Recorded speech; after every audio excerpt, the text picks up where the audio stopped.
Y'all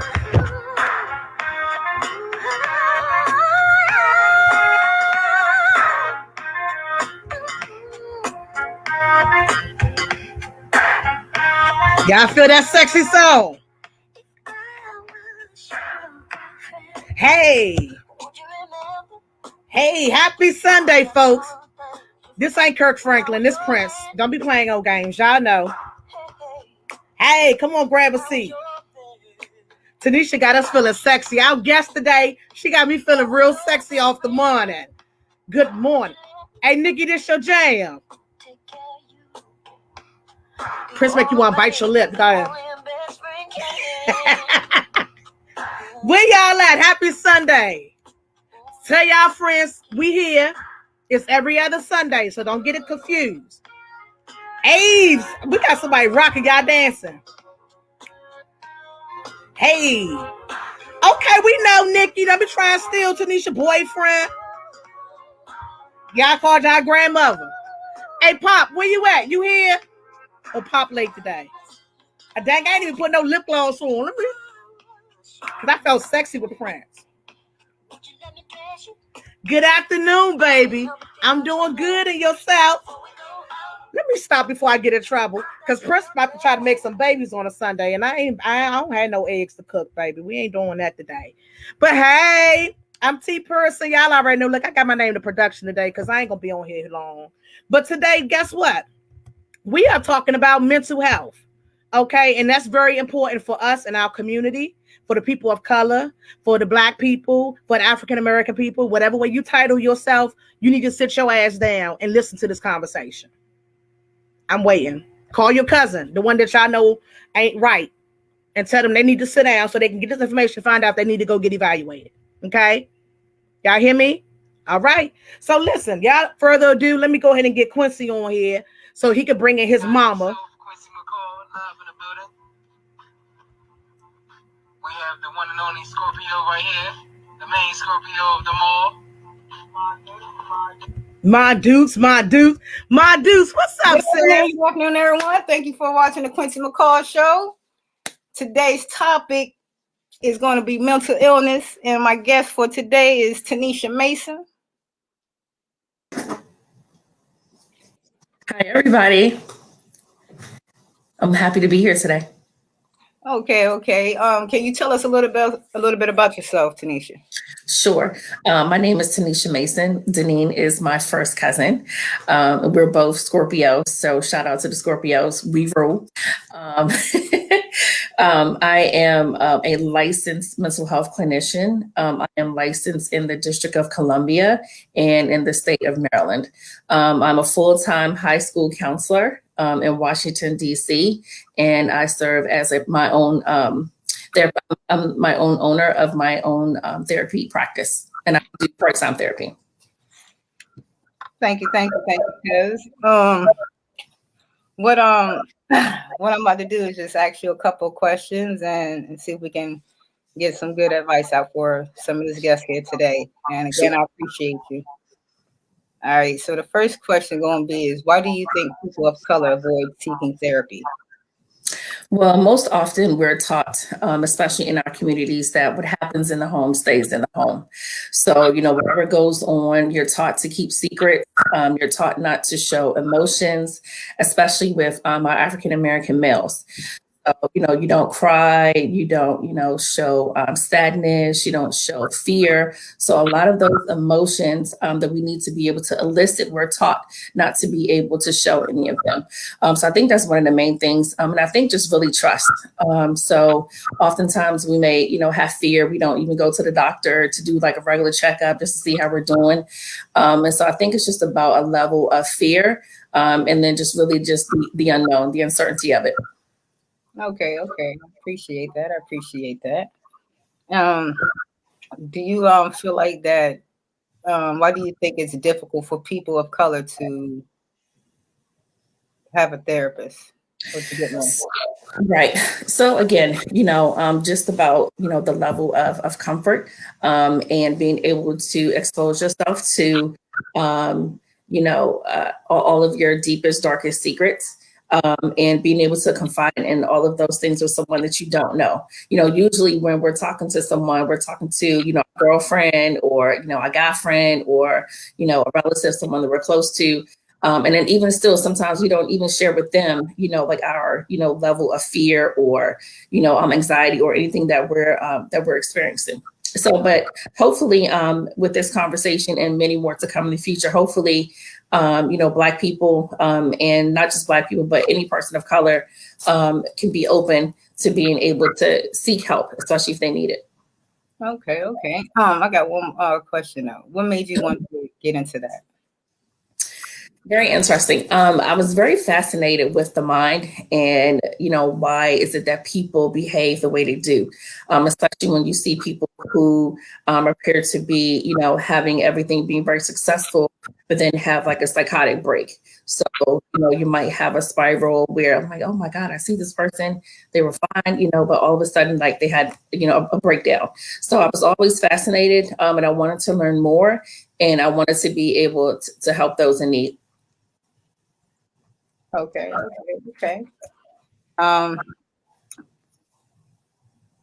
What would a person that deals with mental illness, do you suggest that they really try to get the help before it get bad or? Absolutely. Absolutely. Especially if you feel that, it might be, well, what you were previously feeling, you might feel a little bit differently. So let's say like you're having difficulty with just day-to-day activities, getting up out the bed, showering, putting on your clothes, all of those things that are expected when you wake up in the morning, you brush your teeth, you do your hair, you get ready to put clothes on. So any of those things that you may feel where it's different or it just even if you just feel different just in general, you feel like there's something off, right? Like you don't feel like your normal self. So it's important that you be able to seek the help. And I will say it is difficult too. Sometimes, seeking a therapist, people don't know where to go. So hopefully I can provide some resources, some information to help individuals if you really are interested in getting therapy. And I think the main thing too is commit. I've seen many clients who come, the first or second session, and then they're like, okay, that's it, I'm done.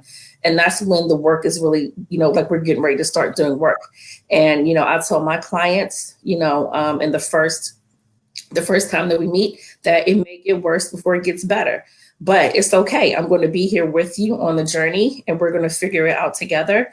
But my ultimate goal is to be able to help you so that you can reach a full and happy life. Okay, all right. I appreciate the response. Well, I got a couple of comments. You want to go ahead and you want to read them or I can read them? It's up to you. Okay, the person said she didn't realize she was the bride or he or she.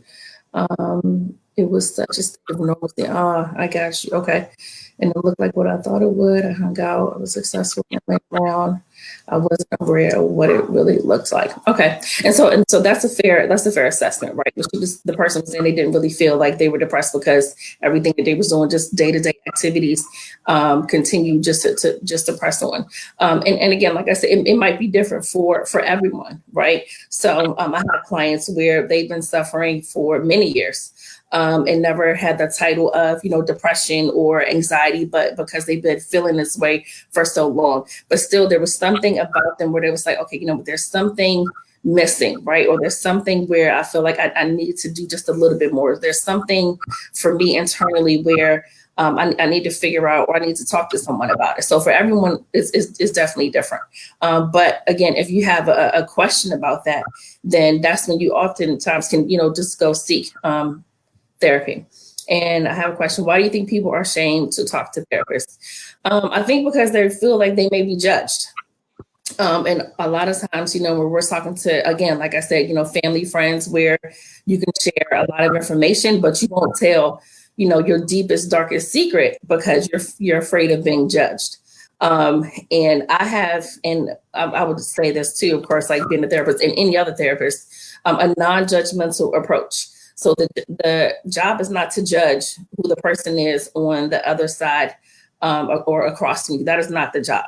So the job is to provide a warm and welcome space so then that person feels open enough to be able to share with that, whatever it is that they want help with. So whether it's, I felt suicidal, okay, well, let's talk about that. Let's talk about, what, had you feeling that way. Let's talk about, a plan, like, what we can do to help you with that. So, but that was a good question. We need to normalize therapy. Yep, it shouldn't be taboo in our community. In order for that to happen, we have to talk about it a lot with our peers, with our families, just like we're doing to the grocery store. Absolutely, absolutely, absolutely. I completely agree.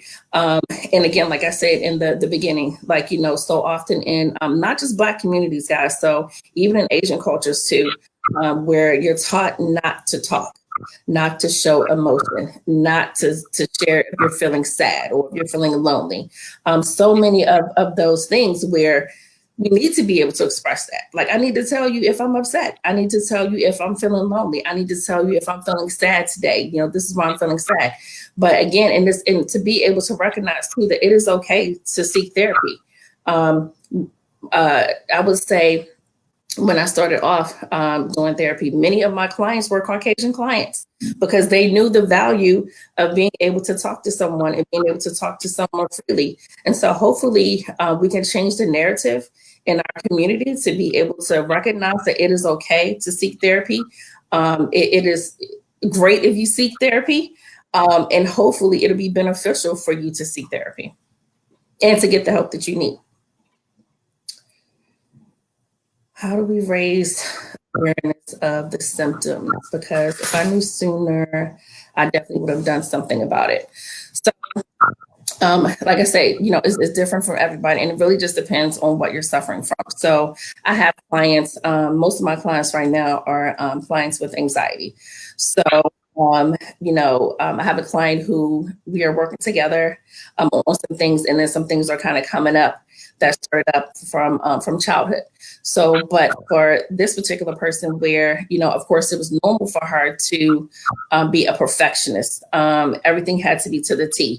And then if it wasn't perfect, then, okay, it threw off the whole day, right? That's not really normal. So, because it's okay to make mistakes, right? It's okay not to be perfect. Or clients who are depressed, right? I've worked with clients who suffer from major depressive disorder and who, if you're having thoughts of suicide, right, that's not normal. So we need to get to the root of, what is causing that, or just excessive sadness, right, excessive loneliness, or if you're feeling, anger or sad. Just different things. And there are many symptoms for various different illnesses. So it really just depends. But again, like I say, if you have that question in the back of your mind, then again, I would go seek help. What's the best way to find the right therapist? What questions should we ask? Great. So I would say, and I know it's difficult right now, especially since, we're in a pandemic, right? But most clinicians are doing telehealth. So, the same way that we're talking right now on a computer, it's the same way that you can do therapy. So I have Psychology Today. Psychology Today is an excellent resource. You can filter by your location.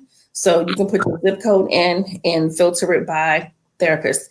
You can look at the therapist to see like what type of insurance that they take, because that's another piece too, is payment, right? Pay for service. So you can filter it by that, by your insurance company. And then some of them have like what their specialty area is. So maybe it's like, anxiety, depression, LGBTQ, marriage counseling, family counseling. So you can filter about all of those things too. Psychology Today is an excellent resource that you can go in there and filter it, like I said, by your zip code. And you can also use your insurance company. So I think that many people don't realize that the insurance company has a list of providers that they contract with. So you can call your insurance company and say, hey, could you send me a list of clinicians that take the insurance? And then they'll send you a list of the clients that they contract with. And then you can feel free to reach out to that person to see if they are still accepting clients. And even on Psychology Today too, it'll also list too if the person is accepting new clients. Okay. I got another question. Can depression can lead to mental illness, or is it vice versa? Like can you break that down? And there's a lot with your past that can really like trigger. Does that trigger a lot of things? Absolutely. So depression is a part of mental illness in general. So there are an array of disorders, as we say in the DSM. So the DSM-5 is what we use to classify disorders. So whether it's anxiety, depression, post-traumatic stress, whatever it is, we use that particular book to be able to diagnose appropriately, and it's based on the symptoms of the client. So, but of course, a lot of triggers you can experience in adulthood from childhood, and things that, like I said, that you didn't even know about. You can like, oh my God, like, wow, like this is really an issue for me.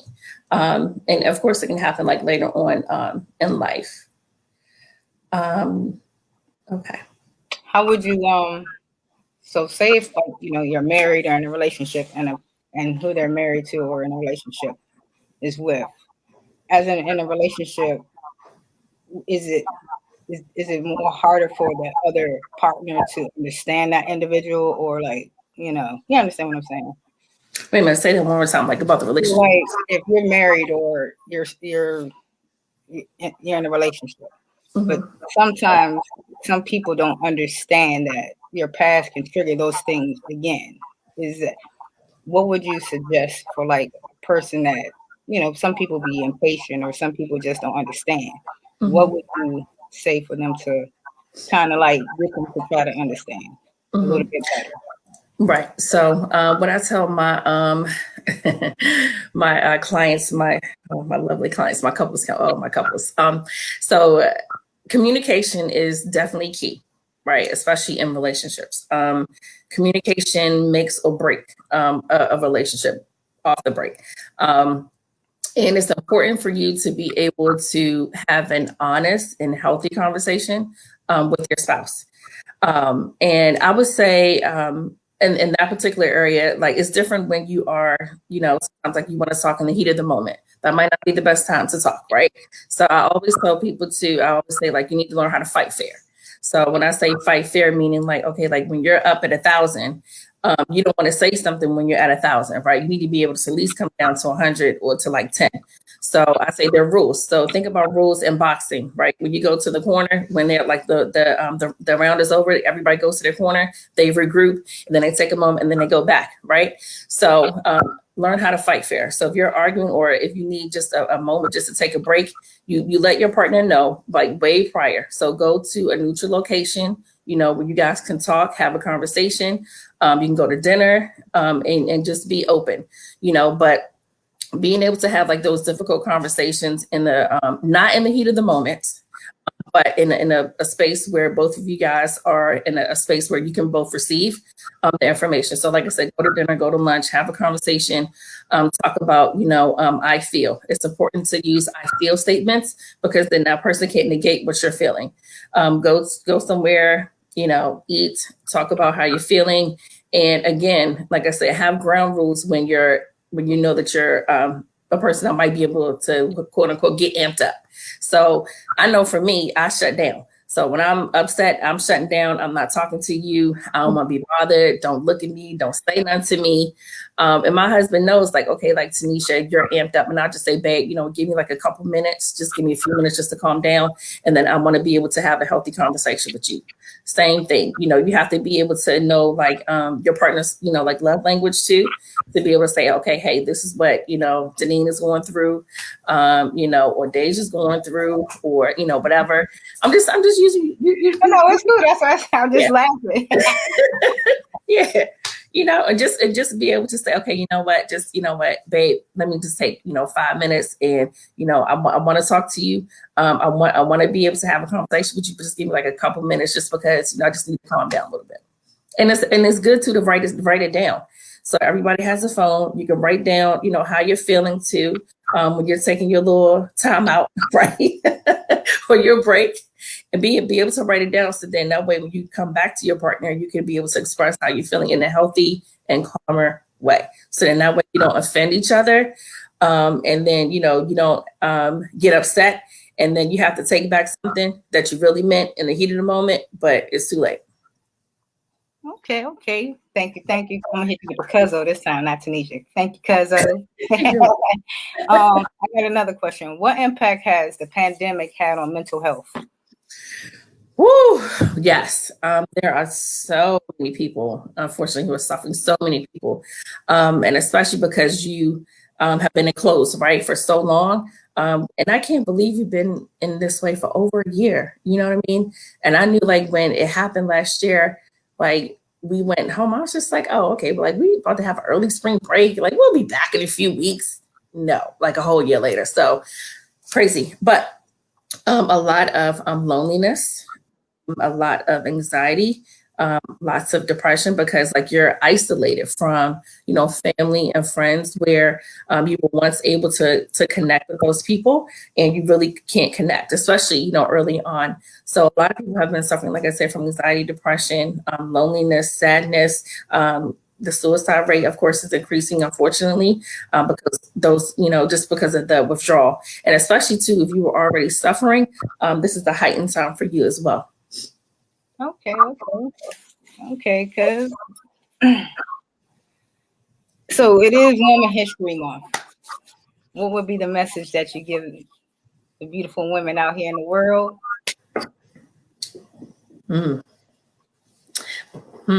Well, stay strong, stay focused, stay positive. Focus on you. Take time to pray. Take time to exercise, to do yoga, to do self-care. It's important, especially as women. We always put ourselves on the back burner. We don't, put ourselves in the forefront and ensuring that we are taking care of ourselves.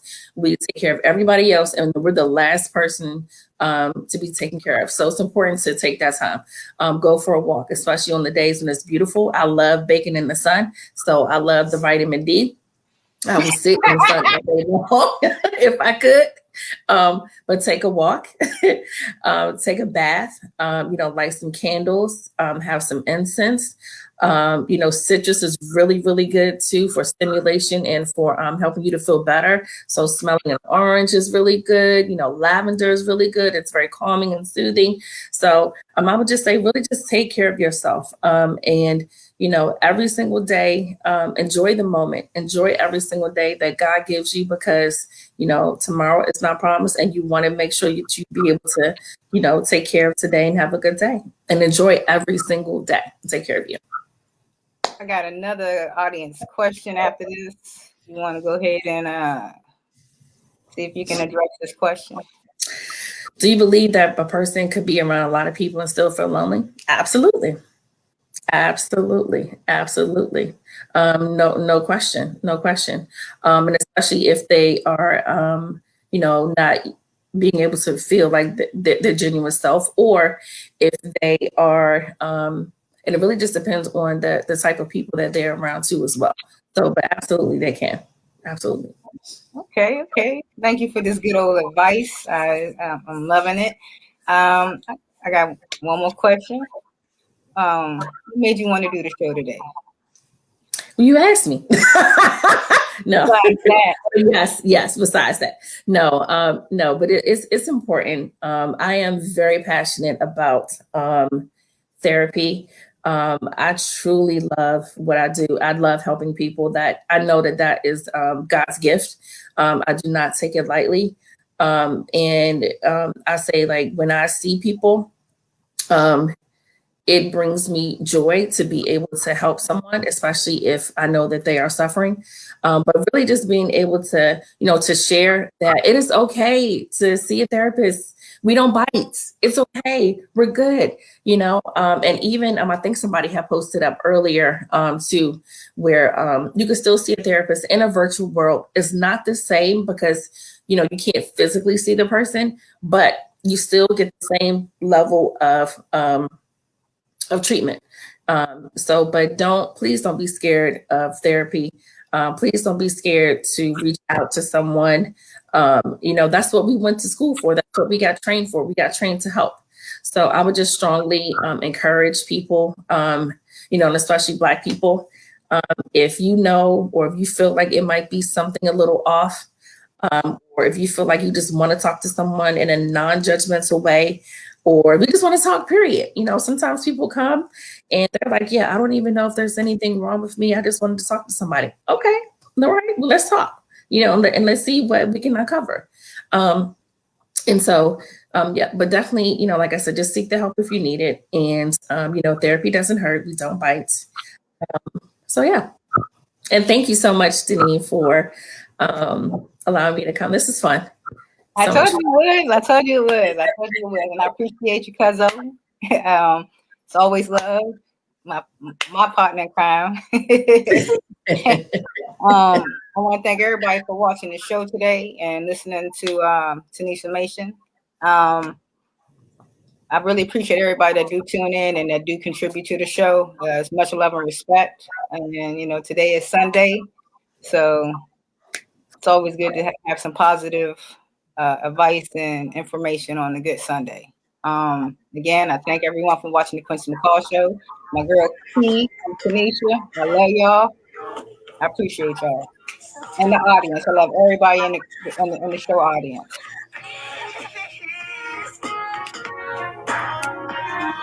Hey. And my AKA, backup shorty. Hey, y'all already know what it is, folks. Happy Sunday to you guys again. You guys go out there and do something healthy for yourself. Do something sexy. We got Prince on. Do something sexy to yourself. Look in the mirror, tell you that you love your damn self, regardless of if anybody else do. That's right, kid. Them affirmations are always powerful. That's right. Great show. Hey, Tanisha, they was loving you, baby. They was loving the advice that you was giving. Folks was taking their notes, and they love you back, baby. Once again, this was the Quincy McCall show. Happy Sunday. Go burn y'all dinner. And we see you guys in 2 weeks, every other Sunday. Write it down. Peace, love, and hair grease to you guys. And long live Damon, man. Mm-hmm.